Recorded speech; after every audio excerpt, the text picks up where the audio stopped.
going around in circles. Oh, Will it go down in circles? We are live. We It's Pull Up a don't Chair, know. episode 74.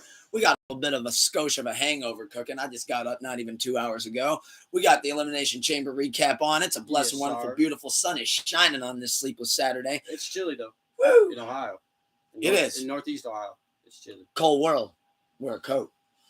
But if you Or don't know jacket, who these sweater. faces are, to my right, we got great super fried snooker off the top of the chamber pod joining us today. We coming in hot. Thank you, brother, for joining us. And if you don't know me, it's the creme de la creme, the one that they do call him Mr. El Tucker Tente, the ultimate motherfucking sensei. You'll hear the rest of the intro tomorrow night. Thank you for being tuned in to Pull Up a Chair, episode 74. We got to build the suspense a little bit. What's going on, Doomer? What's good, dog? But I'm not making fun of your name. I just had to say it. I'm a little slap happy right now. He is big and he is bows. That's why I said big bows. And he does drink about 20 brews. But that's a big bows. So with that being said, big bows right there. Put down 20 brews. How have you been doing this week, dog? Good, chill. Fucking the weather been what's a little the word? Topsy-turvy. Good phrase. I was looking for a word. I was like, what word am I looking for? Weather's been unpredictable, not even unpredictable, but it's just fluctuating. That's the word. Yeah, no, definitely. I took the motorcycle out like Tuesday and Wednesday because it was like 40. Then now you gotta lock that shit up like it's Akon. Why? Because it's snowing outside. I thought you meant from like people. I was like, I wish. No. No, I'm talking about from the snow from Jack Frost. No, yeah, but like, gotta lock it up. It literally Tuesday or Wednesday looked like it does now, but it was like 45, 50 out, not 20 degrees. Almost time to get leaves back on these trees. Now with this fucking cold, we ain't growing shit if it's 20 degrees. Yeah, probably April, May.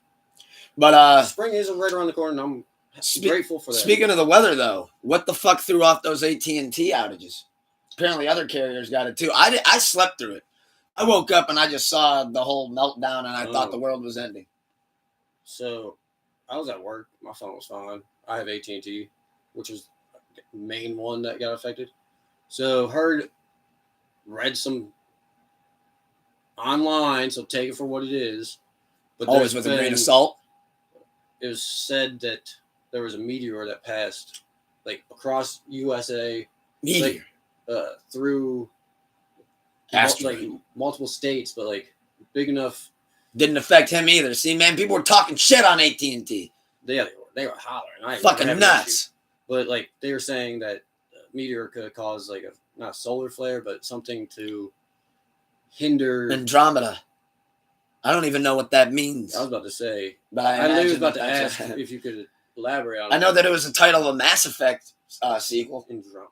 That's what I think it's something with the galaxy. Suicide Squad. That's what the witch says. Andromeda. Fuck. I'm gonna punch you if you start turning something. But so there's this. They're saying like meteor passed middle of the night, early morning type shit, and it caused a fluctuating.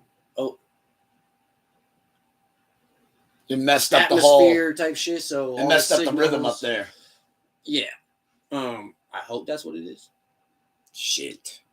Because I have a theory. Tinfoil hat alert. I was about to say, I hope it's not a foreign power trying to. Andromeda is the galaxy next to the Milky Way. Look at me knowing my shit.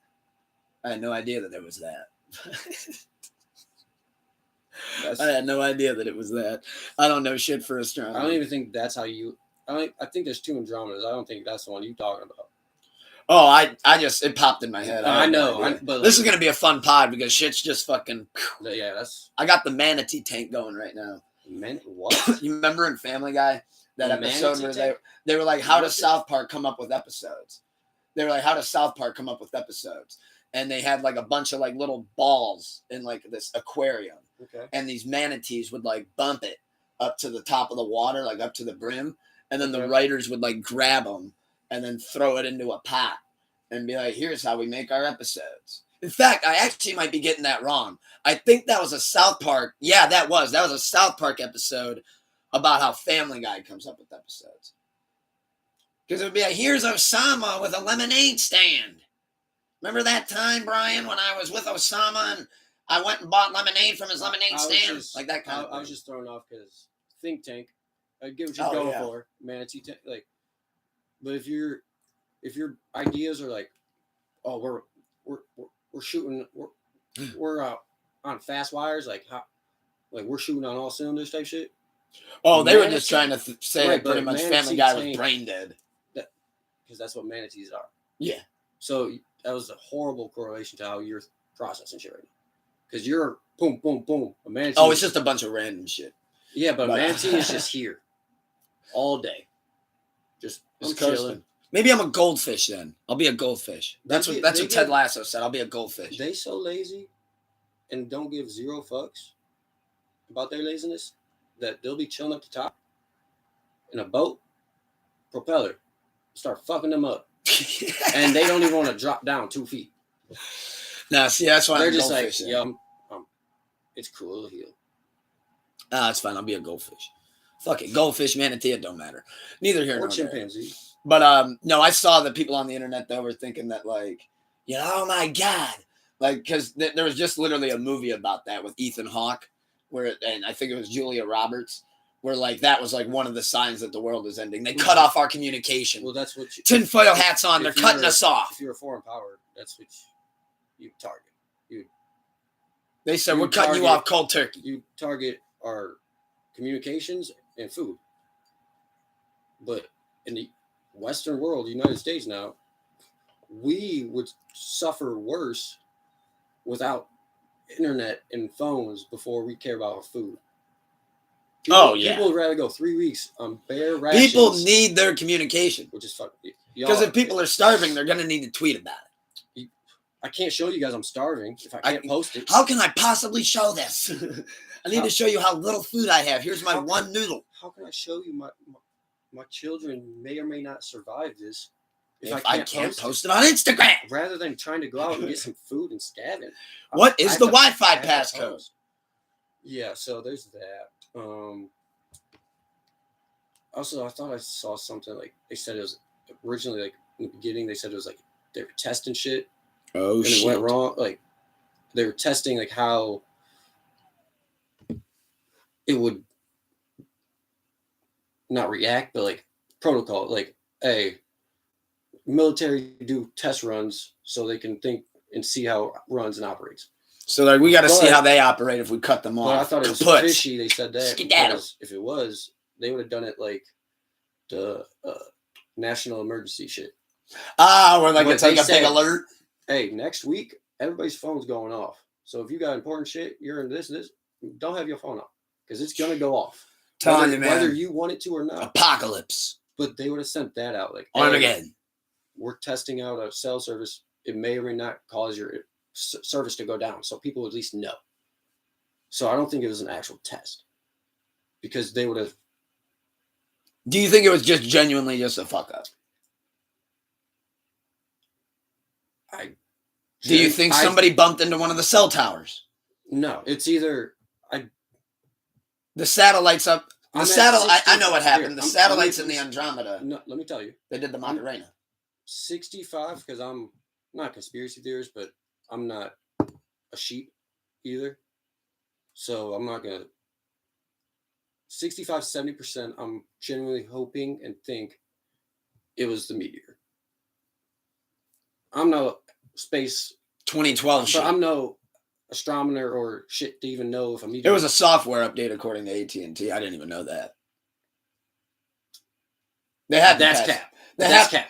No, they have to pass it off as a software update. They have to release something so people calm.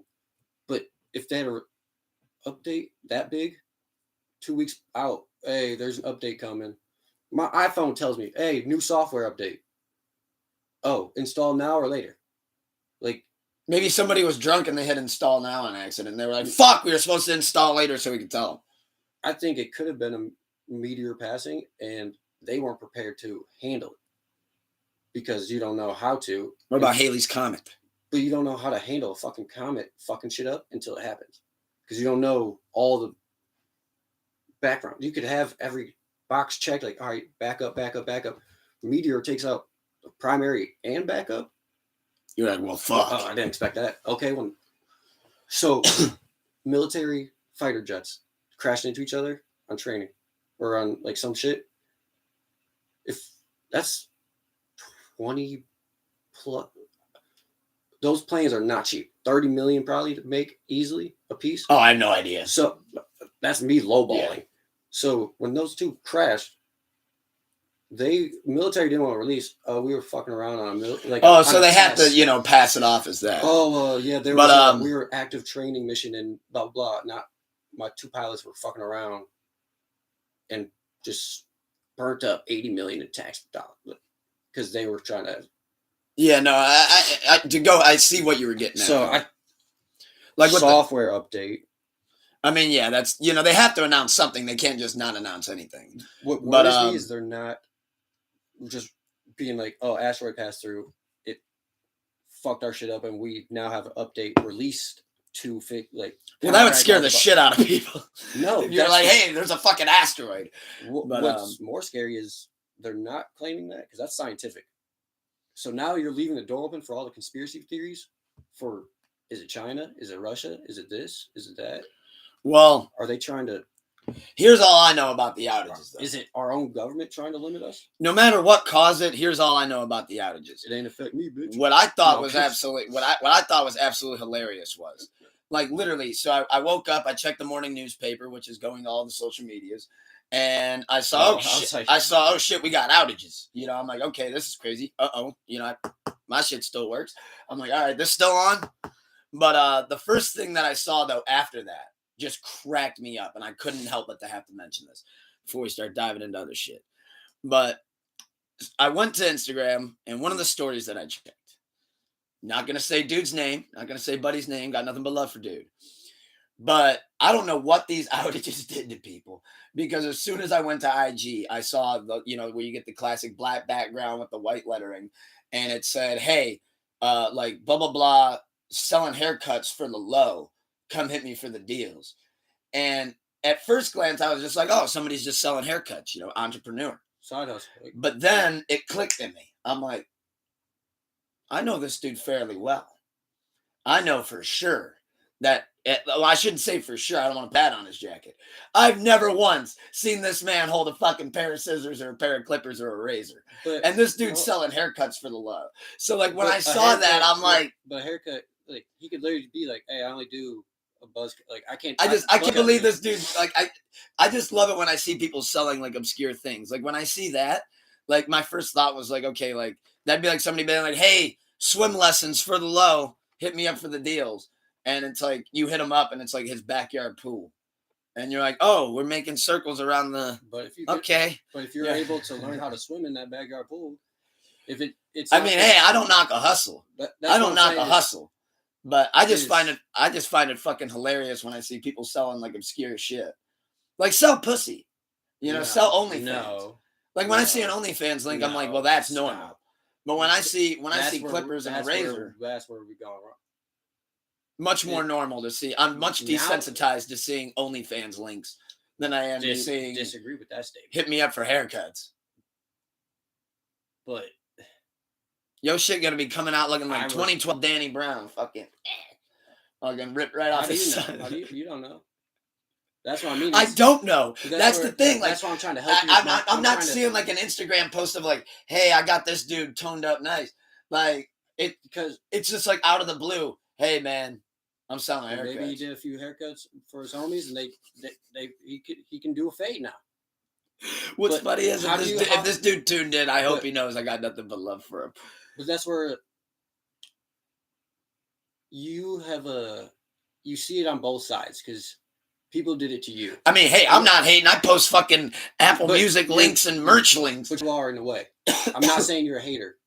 But no, I don't knock a hustle. But if he watched that back, he in his own say, I could tell he wasn't like being a douche, but I could see how someone would say he was hating because you don't know him. Like you haven't seen him do haircuts. No, I have not. That's why I said he could have 100 on his belt, and you don't know. This dude's Zohan, and I have no idea about it. Exactly. But that's what I'm saying. You see it from both sides, and I'm not gonna say it's a bitterness in you, but it's a little bit of a chip. It's a chip on your shoulder from all the people from when you first started putting out your raps and shit. Oh From no, all no, that, no! you You're know- taking that the wrong way, brother. I'm not. No, I just think it's funny. Like when like I said, I imagine somebody being like, "Hey, selling swim lessons," and it's like you bring But your why- kid, and it's just like this dude, just like with a squeegee in his pool, but and he's why- just like, "Hey, let's that's go," where- with like a noodle. He's like, "I got you, butterfly. Let's go." Like, Like, all right, here, help me myself with it. but like, what if I threw him off? What if I DM'd him and I was like, "Okay, you told me a haircut for $5. Hit me up, bro. Hit me up, dude." He said for the low. Average haircut, if you go to a barber and shit, you paying 50 plus, 60 plus. Oh, he gonna make me. I know him. He fucking whacks and tags me if I said you got to cut this shit. Where someone could say, where I'll say you come off as a little hating, is where you say, when I saw it, I find it funny. I gotta spice it up for the pod. It's not Well, hate. Promise you, it's not hate. But one word could change it.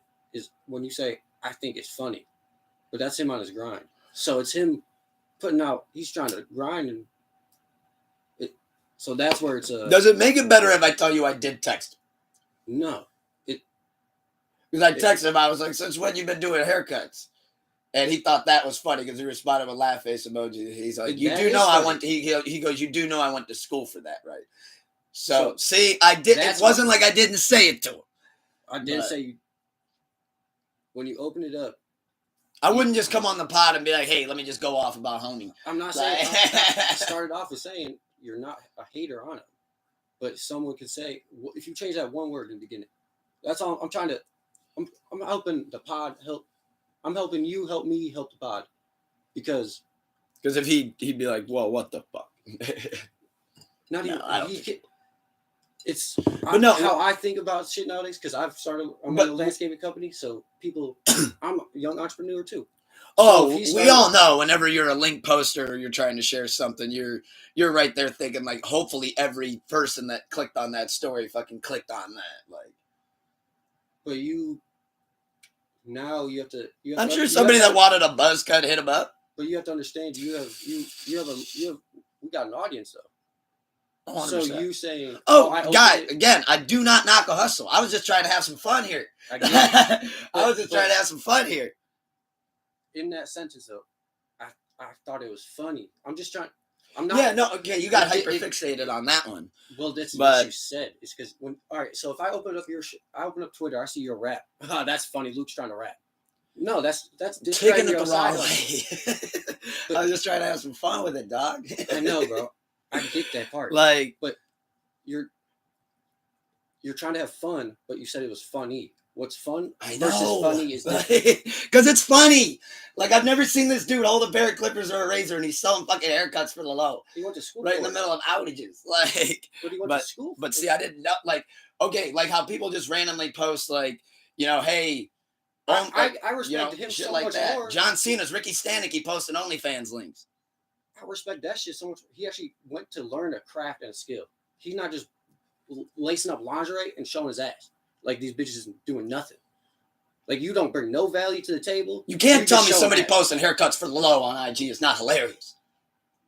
That's hilarious. That'd be like me. Why is it hilarious? No, he's just cool. I don't find it funny. I don't find it this funny. He's trying to make a side hustle. Oh, we're in the groove today.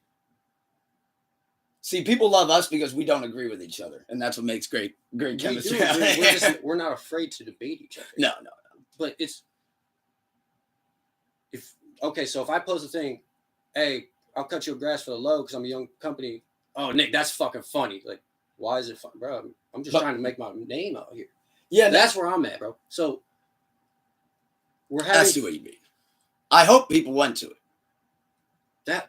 So that's where I'm like, one word of that, you got an audience. So if they hear you, oh, I thought it was funny, they'll be like, shh, he don't got no skills. Damn, I don't want to post that. Yeah, I know, which I don't want to do that. I do want to preface it with that. I don't want to. And then when you did reach out to him, you learned. Well, that's when I learned. I was like, oh shit. I was like, wow, I didn't know homie had it like that. Humbled up, bro. Everyday Zohan. Like, you know how to taper, fade. Like, bet, cool. Shit, if he comes to me, I might do it. But that's where, I want the beard deal though too. He's got to do both. And like I said in the beginning, you weren't hating on him. No. But shout out, dude. But that could, like I said, if you said that about me posting landscape and shit, oh nigga, I think it's funny you posting that shit. I would feel some type of way.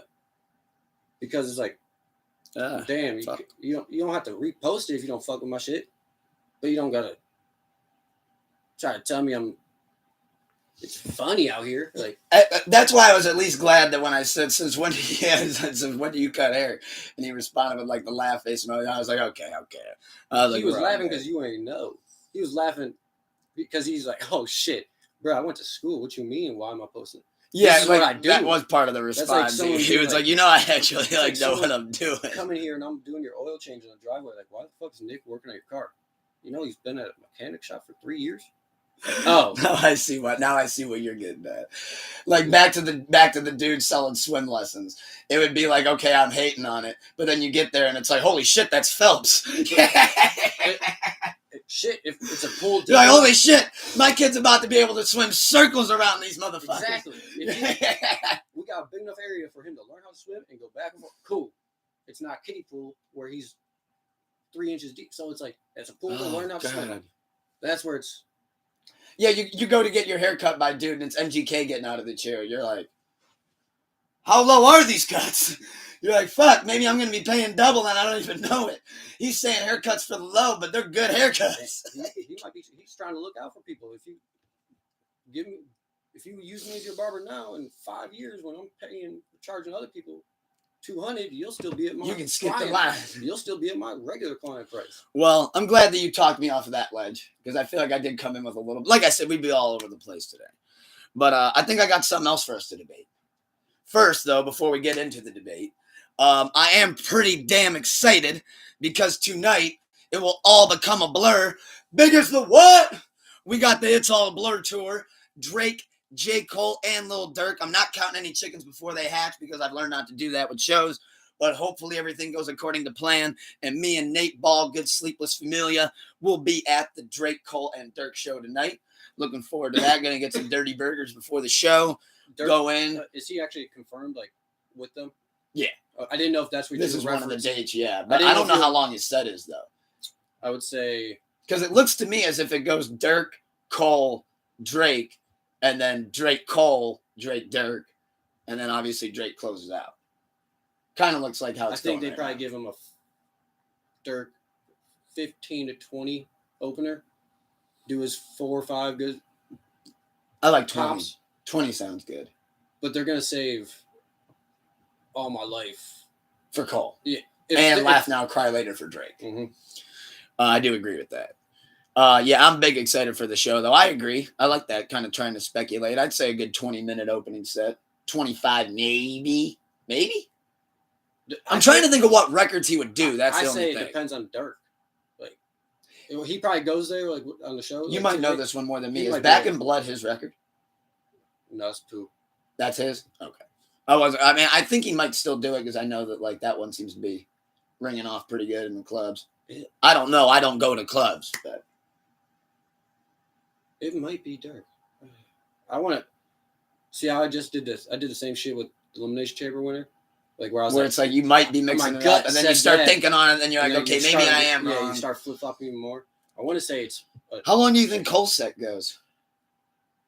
I'm thinking maybe 45 hour. So I think 45 seems light for Cole.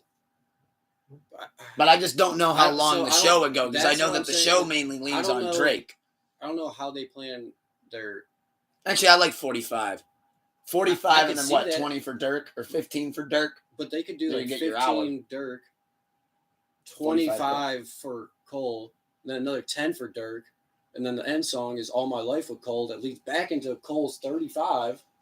And the end of that 35 is Drake and Cole that leads into just Drake for 45. Whoa. And then ends with Drake and Durk. They could split it up a lot of different ways. Well, I know from what I've seen that Drake does do the ring walk thing, like the stage walk. Yeah. So hopefully that's by my section.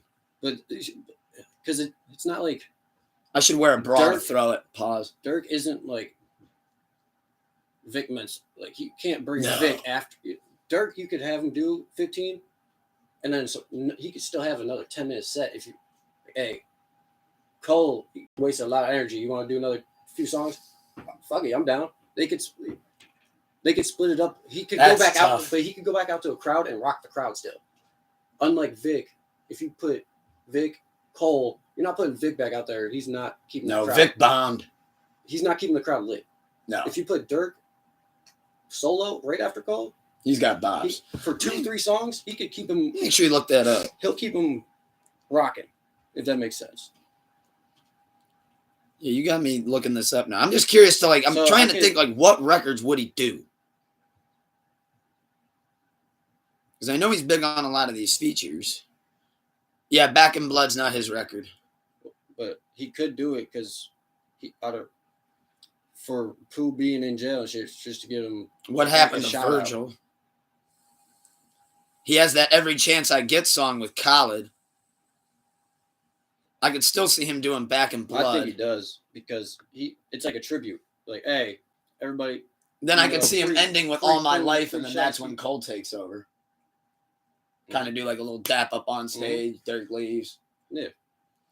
And then Drake, though, he's man, I'm so glad to finally get to see him. This is so long to make it. I mean, as much as I'm so excited because I've never seen any of these three guys. So Right. excited to see Dirk. So glad that he was added. But So happy to see Cole. But man, Drake's one of my guys. that's crazy because if I was in attendance, I'd Be more pumped for Cole. maybe I would even Dirk expect that. top. Wow, really? Cole, I know you like Dirk a lot. I love Cole too, but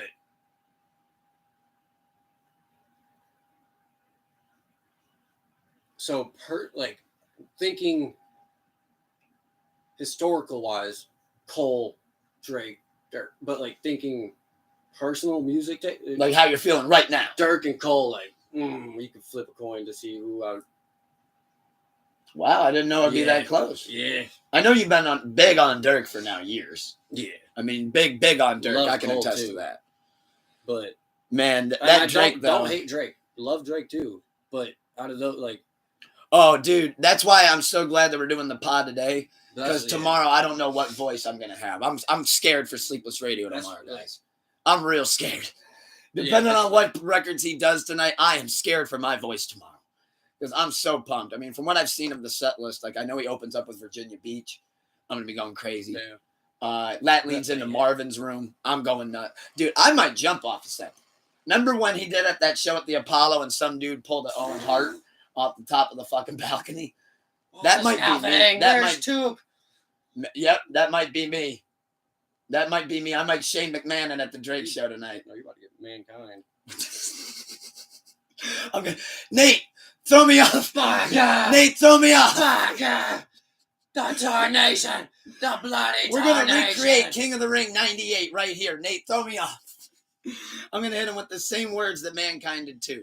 Nate, don't think about it. Throw me off. Just do it. Throw me off the balcony. I'm trying to think about what record though would do it to me. What would be that one? Oh, Legend. Yeah, he goes into Legend from If You're Reading This. I'm done. That's it. Right there. Throw me off the balcony. I'm good. We can end it here. You hit him with the mankind. Don't think, just do it. And halfway in there, he actually fucking did it. Fuck. Drake's like, damn, I wish they just throw bras, not people. You see me get launched in the fucking crowd. You're about to frog splash Drake. Crossbody. Security guard come out of nowhere. Just shoulder check. Boom! Just checks you into the first row. Use her RVD's theme. One of a kind. When you look in my eyes. Fucking Goldberg out of nowhere. Spear. God Almighty. But yeah, I'm so excited though for that show tonight. I'm big pumped. Can't wait to recap it. Hopefully next week, but depending on how the day job mandatory OT goes, it might be the following. But with that being said, though, let's get into another debate, shall we? So speaking of Drake, I felt like I got to put something with this, and I threw it in the group chat, and it stirred up some commotion. So we're gonna I took a dab for y'all wondering. dab or do ya? Yeah, So to go back in time through three different. I know. I literally went like my posture. Oh Went yeah, here you popped off. to just. So we got, like I said, with Drake, with the show, I was actually listening to, just a ton of albums leading up to it. So I listened to What a Time to Be Alive. I listened to Her Loss.